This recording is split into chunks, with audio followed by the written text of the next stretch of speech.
আজকে যে tarot reading করব সেটা নিশ্চয়ই বুঝতে পাচ্ছেন। হ্যাঁ, আমার কাছে রয়েছে লর্ড হনুমান ডেক। আর যাদের জীবনে অনেক অনেক সমস্যা রয়েছে, যাদের হয়তো কোনো কাজ আটকে গেছে, যারা হেলথ ইস্যুস নিয়ে ভুগছেন, বা যারা ঋণ করতে চান বা ঋণ নিয়েছেন শোধ করতে পারছেন না, বা কোনো কোর্ট কেস চলছে, নানা ধরনের সমস্যা রয়েছে, সেই মানুষদের জন্য আজকে এই রিডিংটা করব। লর্ড হনুমান কি বার্তা আমাদের জন্য দিচ্ছেন সেটাই আমরা জানব। যদি আপনার সাথে এই রিডিংটা ম্যাচ করে তাহলে অবশ্যই আমার পেজ এবং channel Lotus Cosmic Rays follow করে রাখুন এবং সাবস্ক্রাইব করে রাখুন, এবং কিছু মানুষের মধ্যে এই রিলটা শেয়ার করুন যাতে আরও অনেক অনেক ব্লেসিংস আপনার জীবনে আসে। চলুন শুরু করা যাক। একটু সাফল করে নেই।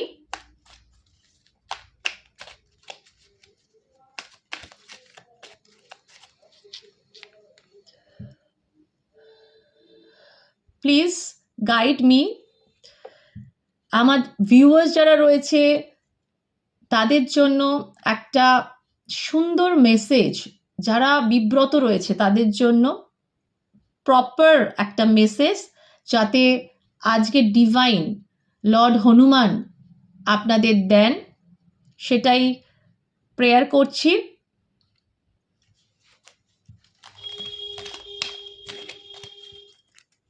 আমি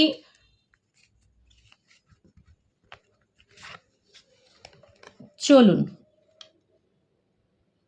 যে কার্ডটা এই মুহূর্তে আমার সামনে এসেছে সেটা হচ্ছে বার্ন ইগো।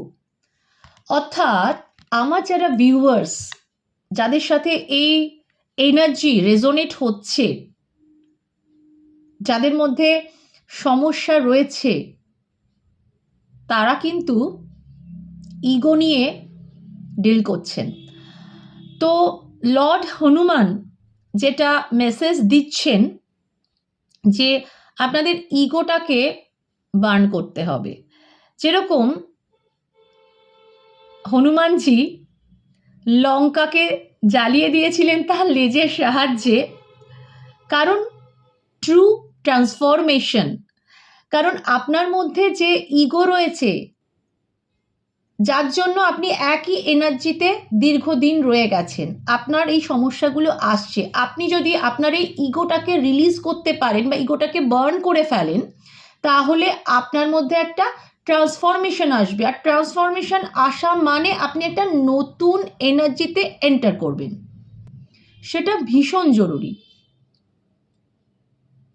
আপনার মধ্যে হয়তো একটা মিথ্যে প্রাইড রয়েছে বা অ্যারোগেন্স রয়েছে। কখনো কখনো আপনার কথা যেটা আপনি কাউকে বলছেন তার মধ্যে একটা অ্যারোগেন্স দেখা দিচ্ছে, যা আপনার পার্সোনাল গ্রোথকে হ্যাম্পার করছে।